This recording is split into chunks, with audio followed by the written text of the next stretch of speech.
let's get into this week's topic, man. This week's topic, we get to poo-poo on all the stupid things that we don't like, and these are some of my favorite episodes. Some of these are probably going to be a little controversial, and then some of them are going to be like obvious, but it is what it is. You got to call it out, and you got to poo-poo all over it. So I don't know. I have a feeling our list we may have a couple similar things, but I feel like they might be all over the place. See, there's been a lot of factions. So I said the similar thing off air too, and I'm curious to see how this turns out. Well, let's find out. Jesse, get us started here at number 5. My number 5 worst faction ever almost went higher on my list. It's a TNA faction from the very early days of NWA TNA. And when I say early, I mean Asylum. Oh God, this might be on my list. Sports Entertainment Extreme. That's also my number 5, so I'll let you nice go on more. For those who haven't made the connection with NWA TNA, which we had scantily clad strippers dancing in cages, and then their primary faction at the time is called Sex. Yes, ladies and gentlemen, this was 2002, 2003. Vince Russo. Vince Russo's very, very sad attempt at doing an NWO-style takeover of a brand new company that hadn't been taken over by anybody. Debuted as Vince Russo under a hood, calling himself Mr. Wrestling 3. Mr. Wrestling fucking 3. Yeah. Like, the worst. And the initial members are him, B.G. James, and the fucking Harris brothers, who, I'm going to give you a spoiler alert, appear 3 times on my list. So, but they're a bunch of fucking Nazis and we hate them. They just wound up, they wind up just adopting a whole bunch of people on the roster. It's a fucking mess. At some point in time, Russo, they cut this terrible, stupid, nonsensical angle. Russo leaves. Then it gets taken over for a period of time by Glenn Disco Inferno fucking Gilberti. And AJ Styles was in it too, as the NWA World Heavyweight Champion, by the way, which was it was a TNA decision. Yeah, I'll end my expansion. What a time to be alive, boys! What a time to be alive. I mean, you pretty much that's what I was gonna point out. Yeah, Disco Inferno, the whole Mr. Wrestling 3. Yeah, I mean that was my number 5. Felix Skipper was in there too. Crazy that we both got the same one for just. Me and Jesse saw this shit live, so oh, same, bro. No, we all 3 saw this live, dude. I was at every Wednesday pay-per-view. Yeah, it was I genuinely think I missed like 2 of them. Like the entire time they ran in Nashville, I was there. Yeah, I will say Vince Russo's influence probably pops up a couple more times on both of our lists. I want to say, if I'm correct. But yeah, since that was my number 5 too, I'll go ahead and send it back to Daniel for number 4. Yeah. So my number 5 here. Is also a TNA faction. Hopefully this is not too big of a trend. But my top 5, my number 5 worst faction of all time is Immortal. The TNA faction. Oh my God. Okay. This faction started in October of 2010, right? It went until just April of 2012. So it's almost exactly 18 months. So in a year and a half, this is why the main... Okay. First of all the stories were shit. All of them. Like not one good storyline out of this. I just want to list all these members in 18 months that they went through. Abyss, Eric Bischoff, Hulk Hogan, Jeff Hardy, Jeff Jarrett, Gunner, Murphy, Jackson James, the referee, Rob Terry, Matt Hardy, Karen Jarrett, Ric Flair, Bully Ray, Tommy Dreamer, Chris Harris, Scott Steiner, Mr. Anderson, and Kurt Angle. What? How? And why? Why? What? In 18 months, you put all of these people in this one faction. I mean, they were like 90% of them weren't ever at the same time. It's like back and forth, and then for a while they were like blended with another faction called Fortune, which is a totally different story. It's just Fortune. Oh yeah, fuck. Oh my God, dude. Okay, Immortal. I feel like the only reason why it's not number 1 is because literally no one was watching TNA at this point. It's true. Like, I actually have a best of 2007 TNA DVD. Ugh. No, yeah, but 2007 was way better. We're talking about like 2011, 2012. Never mind. Well, no, I have a best of 2007, correct, but I also have a best of that has Bischoff and Hogan on the front. So. Oh, it's probably 2010. Yeah, that would have had to have been 10 or after. Yeah, it might have been 11. Yeah. But it was bad. Either way, yeah, number 5, Immortal. We're just showing TNA all the poo-poo right now. Jesse, number 4. Your number 4 worst faction of all time. So my number 4 technically is a tie, but they're interchangeable and they're the same fucking thing to me, really. Which would be the worst one first. Los Boricuas. Oh, okay. And the Disciples of Apocalypse. Okay. They're essentially the same thing. Both Nation of Domination offshoots. Both of them made me want to shut my fucking television off every time they came on the screen. None of the matches were worth a shit at all. The whole fucking storyline and everything, if you go back and watch a lot of that shit, which Daniel, I'm sure you've seen here recently, is like abundantly racist. I mean, it's I literally fast forward through the matches because they're so bad. And also, DOA once again, second appearance, Harris Brothers, 2 Nazis. Yeah, and we got primetime Brian Lee, Fake Taker, making his triumphant WWE return as Shanes, who was going to lead the faction when Crush walked out in protest of the Montreal Screwjob, which I find fucking hilarious because no one cared that Crush left at all. Literally no one. Yeah. Los Boricuas. Kona Crush, baby. Here's the deal with Boricuas. Everybody in that faction has a legitimate background outside the United States, and actually a really good one. And 3 of them are second-generation wrestlers, and I think 1 might even be third. But they have the ability in the ring. But this gimmick and this whole thing fell so fucking flat to me, especially for everything else that was going on at the time. And if you look at the rest of the card on all of these shows, it just made no fucking sense to me. It was the absolute worst. So, yes, that's my number 4. That's a good one because I never understood that whole gang warfare thing they tried to do. Ugh. So yeah. Also, my number 4 is also Los Boricuas, by the way. So we are kind of matching up here in a weird way. Doubles already. Yeah, I didn't even list the Disciples of Apocalypse because I just didn't. The Los Boricuas thing was really weird to me because of like the rapping and like how they were originally like looked like they were in like the Cuban Miami suits, and then like all of a sudden went to like Boy Meets World gear, like they're wearing like Paco jeans and like, but it's not even like thuggish. It's like literally like baggy jeans and like a long sleeve green and blue T-shirt with like an orange T-shirt over top, and it's like, what is happening? Like it made no sense. Dressing like 90s teenagers. Yeah, and honestly, after like Bad Bloodish, like towards like the fall and winter, they were just on TV wrestling people. Like there was never a story with them, but they were always together. It was just dumb. It just made no sense. It was a useless faction. Yeah, number 4 for me, also Los Boricuas. Wex, your number 4 worst ever faction. Number 4 is also kind of like what Jesse said. It's a tie because I couldn't really choose which was the worst, but it's 2 iterations of a good faction, and that's NWO 2000 and or just WWE NWO. And they were just both horse shit. That's my bullshit. number 1 worst faction of all time, by the way. Your number 1, WWE NWO? No, NWO 2000 is my NWO number 2000, 1. well, That's my number 3. God damn it, we're all on the same level here. But yeah literally Bret Hart being the leader of the NWO with Jeff Jarrett, and it's just, it was so weak. And then Scott Hall was in there for like a cup of tea, then he fucking left. And then we all know the WWE NWO. It didn't fucking work. They tried to rehash it, and then you get Shawn Michaels and Big Show and Booker T. Like Booker T in the NWO? Nah. Like what the? It was. He was one of the main NWO fighters through like the whole fucking thing. That'd be like, it just doesn't make any fucking sense to me. And it was just both were shit iterations. I think Vince Russo had something to do with NWO 2000. Am I correct? Yeah, I mean, I have plenty to say about this, so I'm gonna save my piece since it's my number. All right, well, I'll let you go ahead and get your piece off on this one. I'm gonna save mine. Oh no, just say okay. We'll save it for the end, but I'm just gonna say the 2 shitty NWO iterations come in at number 4 for me. That's fair. That's very fair.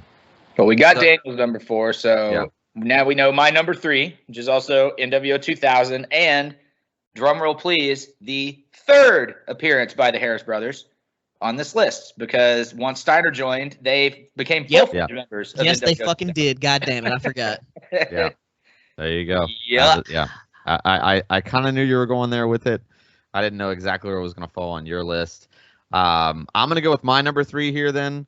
My number 3 worst faction of all time is just a pitiful offshoot. They're trying to capitalize on the DX name. It's the X no Factor. way. That's my number 3 also. Yeah, X Factor is number 3, worst faction of all time. Just Incredible, who is, I mean, he is Percocet it out for the majority of this run, as is X-Pac. Poor Albert is like, just sticks out like a sore thumb. You can tell he doesn't even like get along with those dudes. It's like the vibe is just so cold. It's so awkward. There's nothing of value. So yeah, number 3, X Factor. Worst faction of all time. It was short-lived, thank God, but it was there and it existed and it was terrible. Yeah, that was also my number 3. So I mean, fuck. All of the same reason you said. One of the worst theme songs of all time. They took a random Uncle Kracker song and put, "Yo, you're dealing with the X Factor," and then it just completely transitioned into some bullshit that didn't even fit the vibe. Yeah. It was just X-Pac and PJ Polacco, the homies getting fucked up on pills, traveling with A-Train. Is basically what was going on at the time, and it was trash.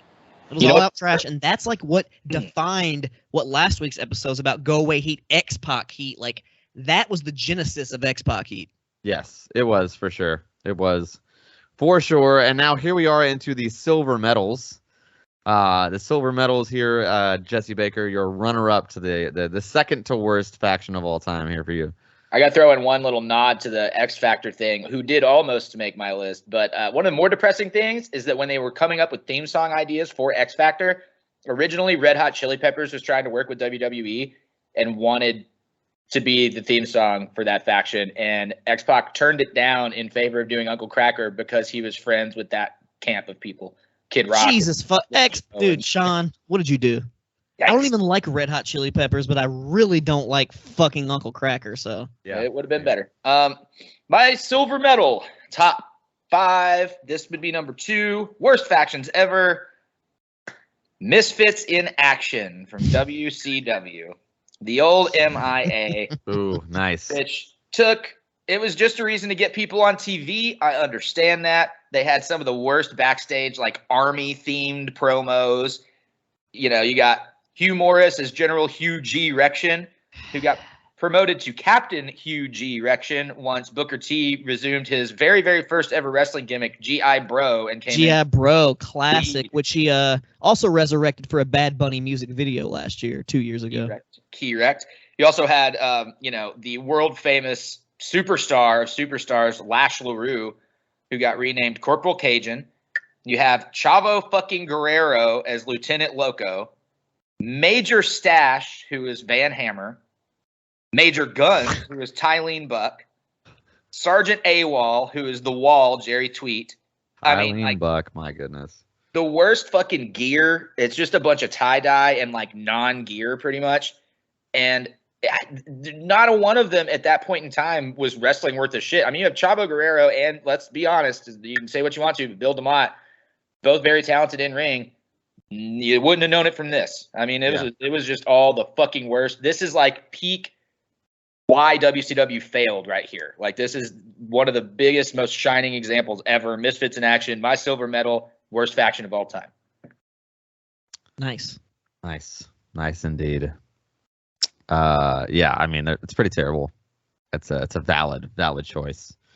Wex, where are you at? Number 2? Also, my number 2 is, I think, a stable that was one of the reasons that WCW failed, and that is the New Blood. Ooh. Which was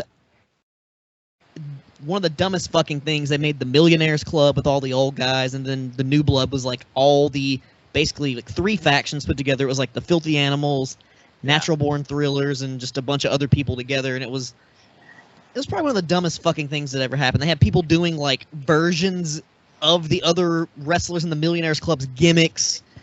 It was a Vince Russo thing. It was probably one of the dumbest fucking things, and like it was probably one of the largest factions ever, maybe close to NWO. You had all these people were members. David Arquette, Mike Awesome, Buff Bagwell, Bam Bam Bigelow, Booker T, Crowbar, Disco Inferno, Shane Douglas, David Flair, Goldberg, Juventud, Bret Hart, Horace Hogan, Mark Jindrak, Johnny the Bull, Chris Canyon, Billy Kidman, Conan, Ernest the Cat Miller, Rey Mysterio, Sean O'Hare, Chuck Palumbo, Reno, Mike Sanders, Sean Stasiak, Lance Storm, Vampiro, Big Vito, and formerly of NWO 2000, The Wall. Formerly of NWO 2000. That's so good. Yeah, no, trash. That's good. Just more Vince Yeah, Russo it's trash. And that literally, New Blood Rising was the last pay-per-view, correct? I believe it was either Sin or Greed. I think Sin was the last one. Sin. Yeah, but New Blood Rising was in that same time period. Yeah. I think it's like that. It was those were the last three. I think it was like January. New Blood Rising. This was the storylines in those Sin pay-per-views. Was February, and then Greed was March, and then they closed in April. I think that's what happened. It was still that same. It was on the tail end, the ass end of them fucking going out of business. Yeah, it was definitely on the ass end of them going out of business. It was not good. This is good. This is good. I've also come up with a alternative number one, by the way. So I'm gonna get into my number two though. My number two worst faction of all time. I'm surprised it's not on the list yet. I really hope I'm not stealing anybody's number one. But for me, it's PMS, the Pretty Mean Sisters. Oh my God! Number two, Meat. Featuring Meat, aka Sean Stasiak. This literally, I was explaining this concept to my girlfriend the other day. I was like, there was a wrestler named Meat who had a stable of women called PMS. Who and Jesus spawned all over him. That's all. That's literally all they did.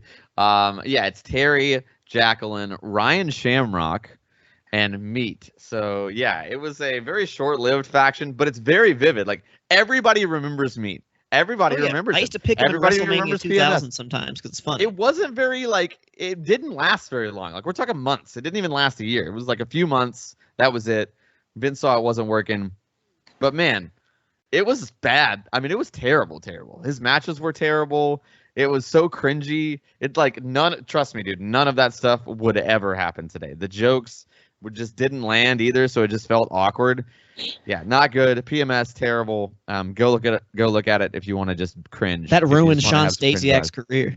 Yeah, straight up. Oh yeah, he never recovered. I think him taping wrestlers probably ruined his career, but you know. Oh, he's on that Velveteen Dream type kick, but all right. Nah, I think they're working an angle, but that's neither here nor there. Yeah. So yeah.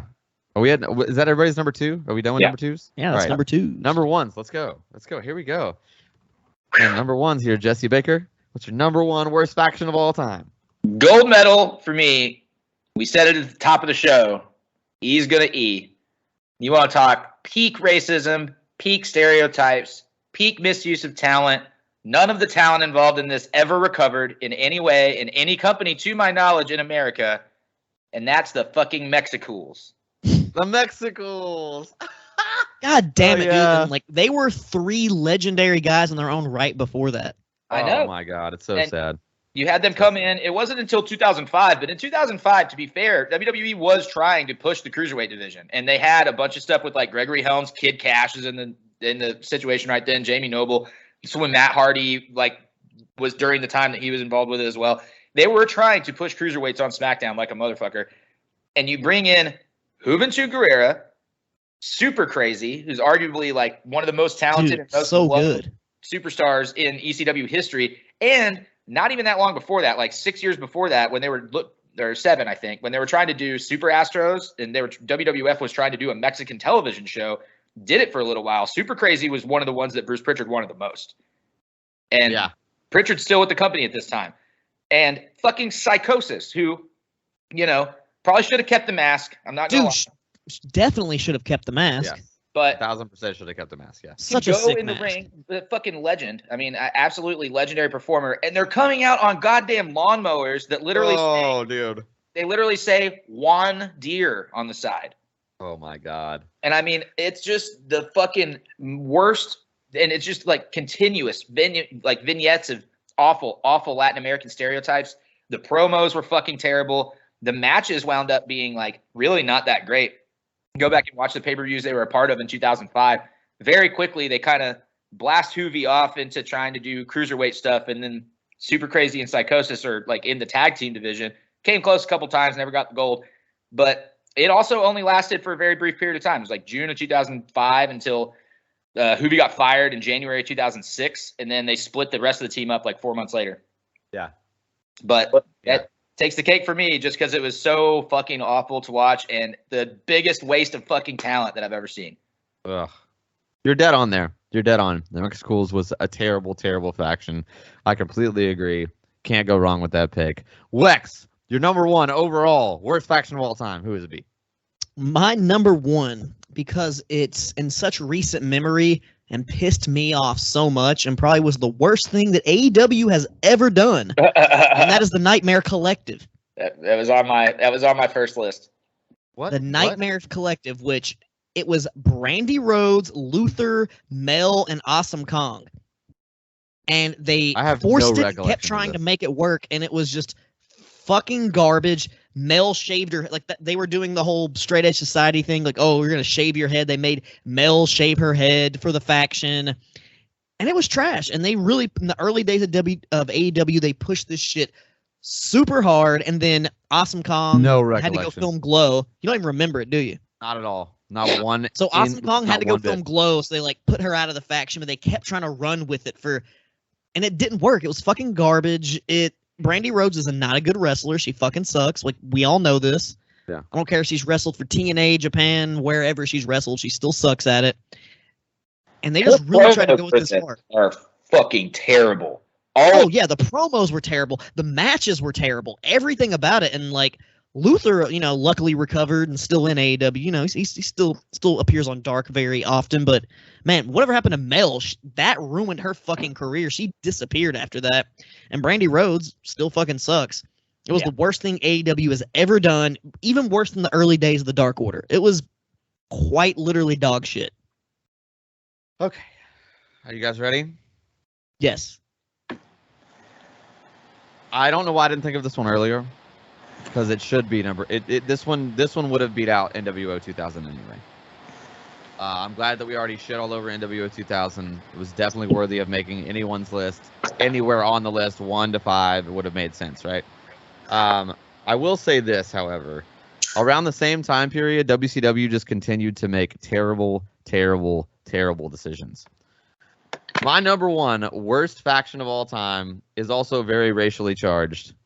It's the West Texas Rednecks. Oh my God. I almost fucking forgot about that. Rap, bro. Rap is crap and good old boys. They were a country band. They played it live downtown Nashville. Yeah. Rap is crap. You got Kurt Hennig, Bobby Duncombe Jr., Barry Windham, Kendall Windham later after he kicked Kurt out and became the new frontman because, Kendall Windham was way over than Kurt Hennig. That makes total sense. And then Curly Bill. And it ended up with just Kendall William and Curly Bill as a tag team. So, yeah, it's just garbage.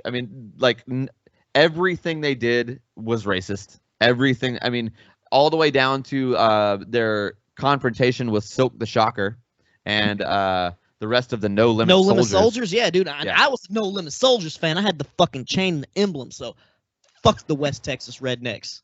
See, I was more of a Cash Money guy. Silk the Shocker, worst rapper of all time, by the way, but still. I wouldn't say worst of all time. Oh, dude, he's pretty fucking bad. Go back and listen to shit. He's offbeat as fuck. He's terrible, bro, but there's some mumble rappers that are just god awful. Yeah. I would say in the good age of rap, Silk the Shocker, Birdman, worst fucking rappers of all time that got recognition. Don't listen to their shit. It's garbage. Go listen to it. It's garbage. Yeah. Match with the No Limit Soldiers with fucking Swole. Yeah. Big ass bodyguard motherfucker. Yep. Jesus Christ. Yep. Hey, I still listen to Master P daily. A nice little note about this that I just learned. Their hit song, Rap is Crap, did chart at number 212 on the Billboard top whatever. So there's that. And it was on the album WCW Mayhem The Music. Yeah, man. It's crazy. They filmed a bunch of stuff at the Grand Ole Opry here in good old Nashville, Tennessee. And that is that. And that's going to conclude our top 5 factions of all time.